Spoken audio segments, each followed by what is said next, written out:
안녕하세요. 오늘 9월 26일 큐팁을 함께 나누고자 합니다. 역대하 9장 29절에서 31절까지 말씀을 중심으로 해 묵상하였습니다. 오늘은 솔로몬 특집 마지막 편이고요. 그의 인생을 총정리하는 내용을 조금 묵상해 보도록 하겠습니다. 솔로몬처럼 세상에서 부귀와 영화 그리고 온갖 쾌락까지 다 가져본 사람은 없을 것입니다. 그가 가진 재산은 가히 상상을 초월하는데요. 어제보다 더 많은 액수의 금액, 돈이 나옵니다. 13절을 보면요. 매년 받는 세금인 세입금이 무려 금 666달란트라고 하는군요. 이거 보고 괜히 666이다 이런 거 이야기하지 마세요. 그냥 무게가 그랬다는 것입니다. 어제 말씀드린 바와 같이 1달란트는 금 33kg을 의미하기 때문에 이것을 대략 계산해 보면 금이 거의 22톤에 육박합니다. 다들 집에 금 한 5톤씩만 있으면 손이 없으시겠죠. 근데 이 세입금이 다가 아니라 그 외에도 또 무역상 객상들이 가져온 것이 있고 또 아라비아 왕들이 또 따로 더 드렸다고 하니 대체 솔로몬의 재산은 어느 정도였을지 상상이 가지 않습니다. 아니 매년 금을 20톤이 넘도록 이렇게 막 받아들인다면 그거 어디 놔둘 데도 없을 것 같은데 아무튼 솔로몬의 돈 버는 기술은 정말 상상을 초월할 정도로 탁월했던 것 같습니다. 이처럼 돈이 많고 이처럼 수완이 좋다 보니 다들 전 세계에서 솔로몬을 한번 구경해 보려고 솔로몬과 한번 식사해 보려고 워렌 버핏과 식사하는 게 돈이 어마어마하게 비싸다는데 사람들이 줄을 섰다지요. 그런 것 같습니다. 이렇게 솔로몬을 구경하러 사람들이 만나려고 많이 왔는데 그러다 보니 어떤 분은 생각할 겁니다. 아하, 내가 그때 살았으면 솔로몬 만나는 이거 입장권 팔아서 떼돈을 벌었을 텐데 네, 다 지나간 일입니다. 아무튼 정말 솔로몬이 가는 곳마다 그가 손대는 것마다 모두 어마어마하게 잘 풀리고 실제로 상상도 못할 부귀 영화를 누리게 되죠. 오늘날 흔히 말하는 금손일까요? 게다가 처첩은 무려 1000명. 오늘날 예수님 안 믿는 사람들은 무조건 솔로몬을 정말 부러워합니다. 그런데 솔로몬은 정말 부러워할 만한 인물인가요? 그가 삶이 어떻게 점점 변해가는지, 그가 말년에 어떻게 추하게 되었는지, 그가 죽고 나서 나라는 어떻게 되었는지 멸망의 길로 가게 된 이 모든 것을 알게 된다면 보통 일은 아닌데요. 솔로몬처럼 되게 해달라 자녀를 위해서 그렇게 기도하지 마시기를 부탁드립니다. 자, 솔로몬에 대해서 최종 정리 저는 이렇게 생각이 됩니다. 솔로몬은 자기만 위해 산 사람이다. 자기만 위해 산 사람이다. 자기는 당대에 정말 신나게 즐기고 오늘날로 치하면 하여튼 신나게 즐기며 살았습니다. 누릴 수 있는 것 모든 것 정말 화려하게 누리고 살았습니다. 그는 온 세상 사람들이 다 부러워할 모든 것을 가진 사람이었죠. 그는 이 지구에 있는 역사상 그 어떤 사람도 가지지 못한 걸 다 가졌고요. 세상 모든 사람들이 그를 롤 모델로 삼을 만큼 그는 정말 신나게 인생을 살았습니다. 하지만 여기서 중요한 거, 자기만 신났습니다. 자기만 행복했습니다. 저는 정말 솔로몬에게 묻고 싶습니다. 솔로몬, 그대의 백성들도 행복했습니까? 그가 그렇게 신나게 인생을 즐기고 누리고 행복하게 지내는 동안 그의 백성들도 과연 그랬을까요? 아니요, 전혀 그렇지 못했습니다. 오히려 강제 노역과 힘든 세금으로 고통스러운 세월을 보내야만 했습니다. 그의 아들 로보암이 왕이 되었을 때 백성들의 대표로 장로님들이 와서 했던 말을 들어보면 알 수 있지요. 저는 정말 궁금합니다. 백성들은 피땀 흘리며 온갖 고생을 다하고 있는데 그 위에서 호의호식하며 부귀영화를 혼자서 누리면 그게 행복한 것일까요? 저는 지도자는 그래서는 안 된다고 생각합니다. 지도자는 정말 지도자가 국민을 위해 존재하는 것이지 국민이 지도자를 위해서 희생하는 거 아닙니다. 하지만 그동안 인류의 역사는 가만히 보면 지도자라는 사람들이 가난하고 불쌍한 백성들 위에 괴롭히면서 군림하면서 속이면서 그렇게 존재해왔죠. 그 예전에 공자가 길을 가다가 무덤 3개 앞에서 울고 있는 한 여인을 만났다지 않습니까? 왜 이렇게 울고 있습니까? 물어보니까 여인이 말하기를 여기는 호랑이가 출몰하는 지역이온데 정말 처음에는 저희 부모님을 잡아먹더니 얼마 지나지 않아서 남편마저 잡아먹었습니다. 그런데 바로 최근에는 저희 아이들마저 잡아먹고 말았습니다. 그 말을 하면서 여인이 엉엉 우는데 공자가 묻습니다. 이렇게 왜 위험한 곳에 왜 계속 사십니까? 这样的危险的地方你为什么继续住? 계속 왜 중국어가 나와버렸네요. 왜 이렇게 계속 삽니까? 물어봤더니 이곳을 떠나가면 세금이 너무 비싸기 때문입니다. 이야기를 한 것이에요.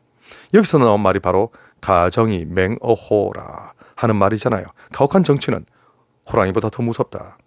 실제로 그래서 우리나라에도 보면 박지원의 호질 같은 작품을 비롯하여서 여러 그 문학 작품 또 탈춤 등에서 호랑이로 비유되는 우리 조선시대의 탐관 오리들 그리고 지도자들 아주 신랄하게 비판을 하잖아요. 얼마나 정말 악한 지도자들이 많았는지 모르겠습니다. 가만 보면 왕이란 사람이, 지도자란 사람이 자기 혼자 잘 먹고 잘 살기 위해 국민과 백성들의 삶을 모조리 무너지게 만들었던 사례는 아주 그냥 수두룩하고 지구상에 그냥 차고 넘칩니다. 왕은 재밌겠죠. 왕은 행복하겠죠. 그런데 백성들이 함께 재밌고 함께 행복해야 되는 거 아닙니까? 아니 좀 더 나아가 지도자가 죽을 고생을 하며 정말 자기는 피땀 흘려가며 살지라도 백성들이 행복하고 백성들이 재밌어야 되는 거 아닙니까?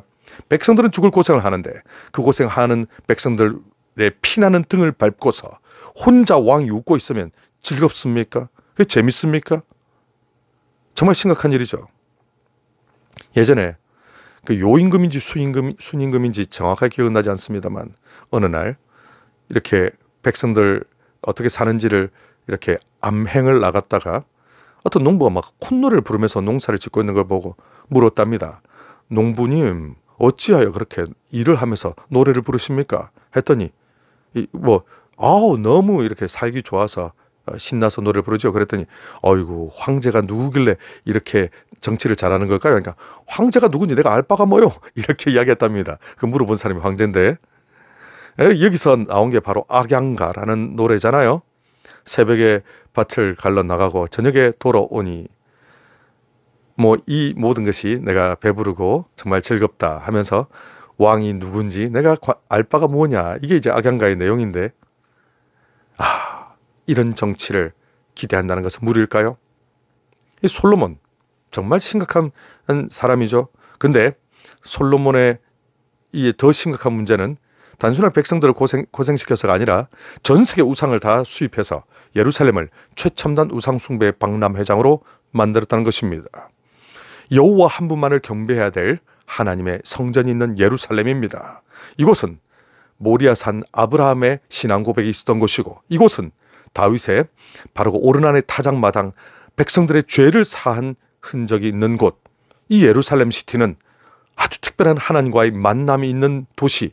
거기에 특히 성전산 이곳에서 이 성전산 위에 사실은 이 예루살렘 시티가 이렇게 세워지고 된 건데 셀 수도 없이 많은 이름 모를 그 많은 여성들에게 둘러싸여서 밤마다 환락과 쾌락 아주 그냥 쾌락의 끝판왕을 보여줬죠. 나중에는 그 매일 밤마다 수천 개의 우상들에 빠져가지고서는 그냥 우상 숭배에 자기도 동참하게 되는데 이스라엘의 왕이란 자가 바알과 아세라 이 정도 원래 전통적으로 섬기던 우상들인데 그것도 아니고 그냥 수천 종류의 우상에 빠져가지고 이렇게 우상 숭배를 하고 있어 이게 말이 되는 일입니까? 기가 막히죠. 안 그래도 우상 숭배에 취약한 백성들이었습니다. 그런데 왕이 이 지경이니 온 나라는 금세 새로 수입된 우상들 섬기느라고 온 나라가 엉망진창이 되게 됩니다. 이게 하나님의 특별한 사명을 받은 이스라엘에게 있을 수 있는 일인가 말입니다. 저는 놀랍습니다.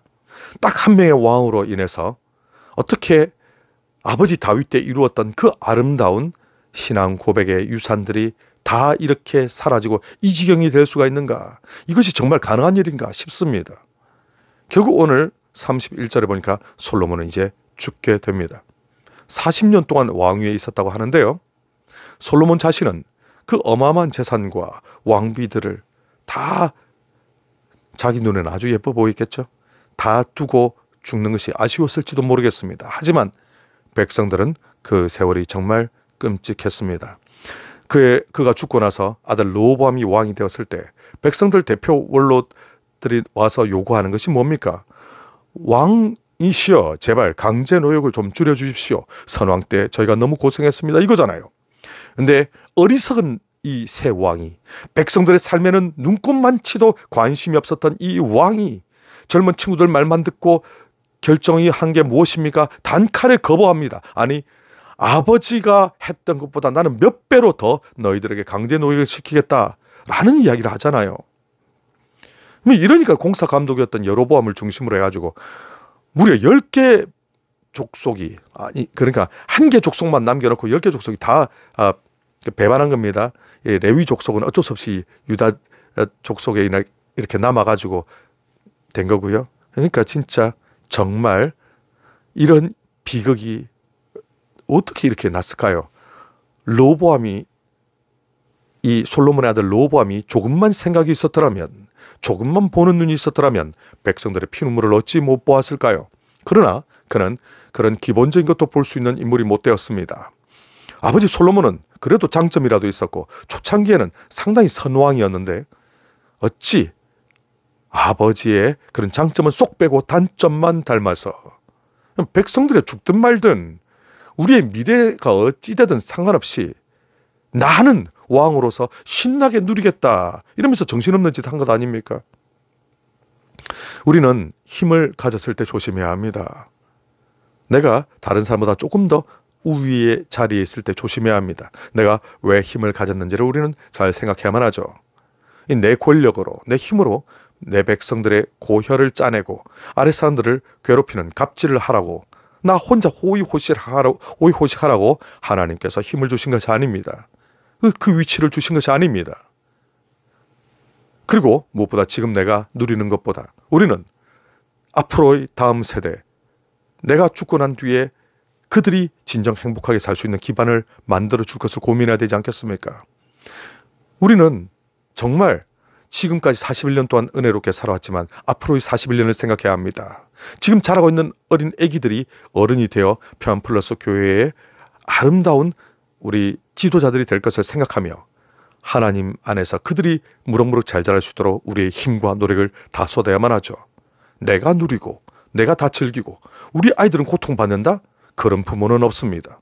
이제 우리는 다음 세대가 정말 행복하고 그들이 하나님 앞에 잘 행복하게 설 수 있도록 우리 최선을 다하는 교회가 되어야 될 줄로 믿습니다. 우리가 또 그러한 활동을 해야만 되겠죠. 솔로몬의 좋지 못한 사례를 보며 부디 하나님께서 주신 이 기회를 잘 활용하는 우리 모두가 되기를 주님의 이름으로 축복합니다. 승리하십시오.